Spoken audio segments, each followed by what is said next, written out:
Bila mana Allah mencegah engkau, kita hendak sihat ternyata sakit, hendak berduit ternyata jadi miskin, hendak hidup bahagia ternyata susah. Nah, itu Allah memperlihatkan kepada engkau bahwa Allahu biha ya Allahu biha ya Allahu biha husnul khatimah.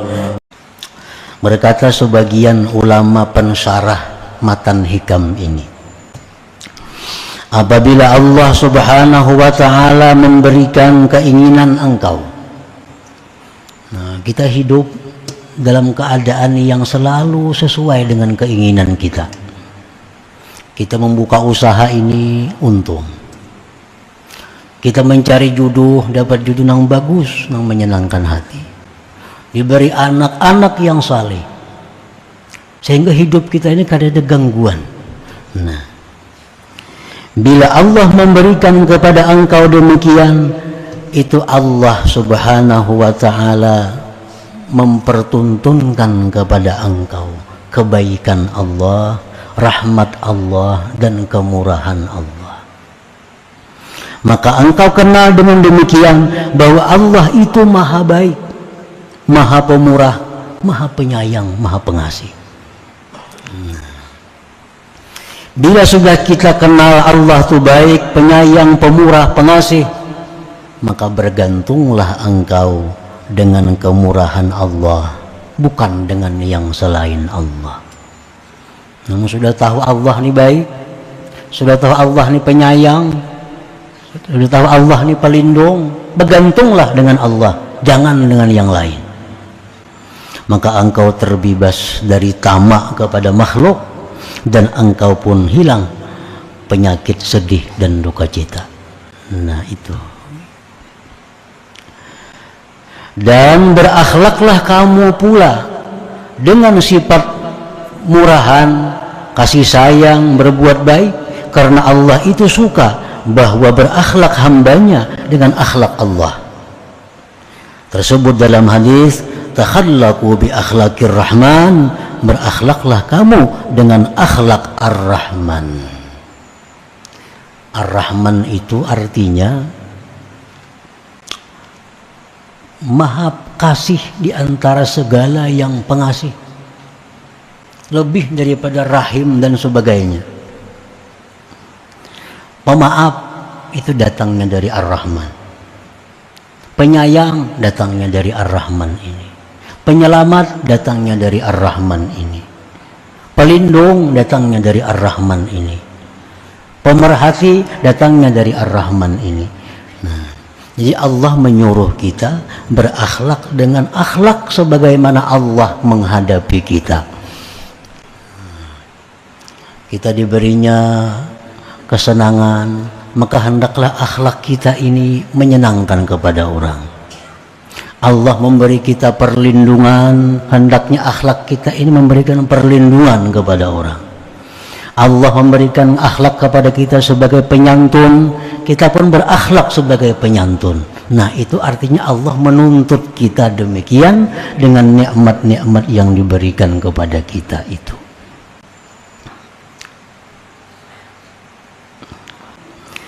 Bila mana Allah mencegah engkau, kita hendak sihat ternyata sakit, hendak berduit ternyata jadi miskin, hendak hidup bahagia ternyata susah. Nah, itu Allah memperlihatkan kepada engkau bahwa Allah itu yang berkehendak dan memaksakan kehendaknya. Maka engkau tahu bahwa Allah itu qahar, yang memaksa, yang mengalahkan, Jabbar, yang memaksa. Kalau sudah tahu bahwa Tuhan kita itu qahar, mengalahkan, macam-macam sudah program, konsultan diundang, luar biasa programnya nih. Tapi Allah punya program juga, dan program Allah itu mengalahkan punya siapapun. Kita rancang, berulah sedemikian rupa, kalau terjadi ini jalannya, terjadi ini sudah diatur. Itu program kita, rancangan kita. Tapi Allah punya program juga yang mengalahkan, melumpuhkan program kita itu. Jabbar, Allah memaksa. Bagaimanapun kita berkehendak, itu Allah memaksakan kehendaknya. Nah, jadi kalau sudah kita hidup dalam keadaan seperti itu, selalu kada sesuai dengan keinginan kita, maka kita tahu bahwa Allah itu bersifat qahar, jabbar. Maka besarlah takut engkau kepada Allah. Nah, timbul takutan lawan Tuhan. Nah, jadi hendaknya kalau kita mengalami kegagalan, hendaknya itu menambah takut kita kepada Allah. Berarti ada yang maha mengalahkan kita. Kita mengalami kegagalan dalam suatu rancangan kita, itu menambah takut kita kepada Allah. Kita sakit, hendaknya takut kita bertambah kepada Allah. Harta kita berkurang, hendaknya takut kita bertambah kepada Allah. Fala jarama anna Allah yu'azzimuka wa yukrimuka wa yahfazuk. Maka bila demikian halnya, Allah pasti akan memuliakan engkau, mengagungkan engkau, dan memelihara engkau. Kalau kita ini ditimpa musibah-musibah, lalu kita takut kepada Allah, takutnya kita kepada Allah, karena Allah yang punya Al-Qahar, Al-Jabbar, takut kita kepada Allah. Nah, maka Allah pasti akan mengagungkan kita, memuliakan kita, dan menjaga kita. Fa inna Allah yunazzilu 'abdahu ala qadri manzilatihi minhu, karena Allah itu menempatkan hambanya atas kadar tempat Allah dari hamba itu.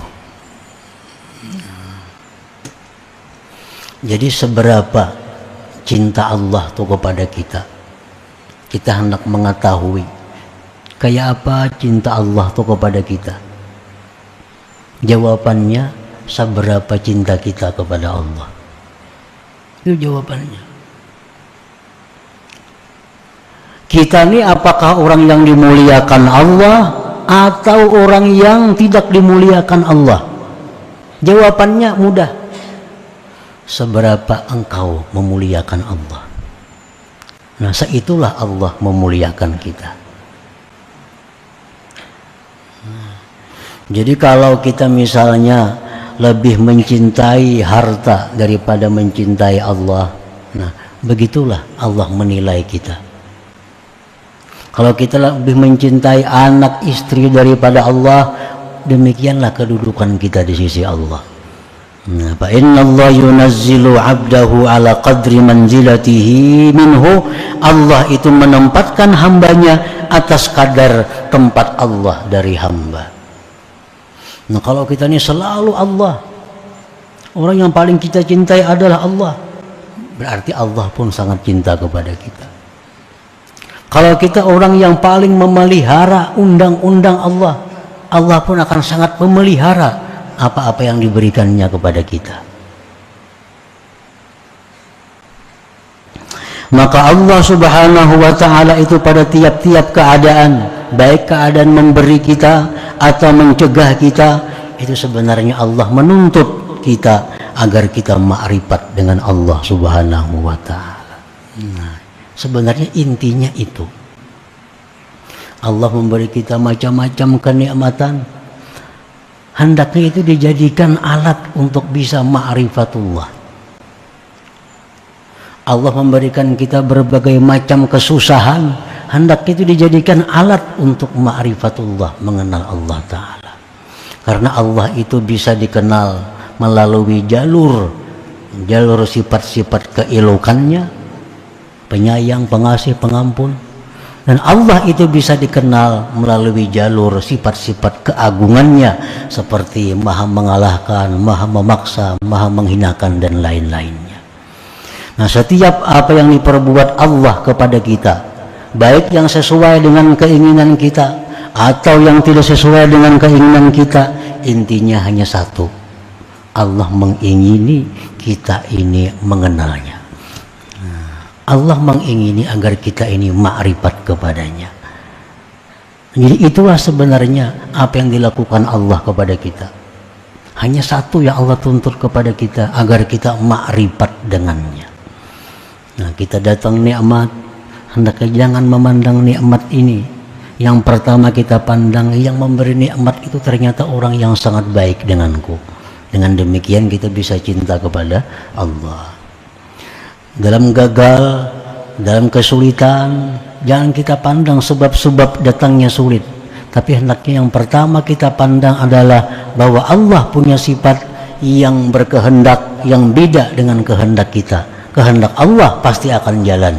Nah, dengan itu kita takut kepada Allah Subhanahu wa ta'ala. Dengan takut kepada Allah, ibadah kita akan bertambah. Nah, jadi intinya semuanya adalah membawa kebaikan kepada kita. Bila kita bisa memahami, bisa memaklumi apa yang diberikan Allah kepada kita itu.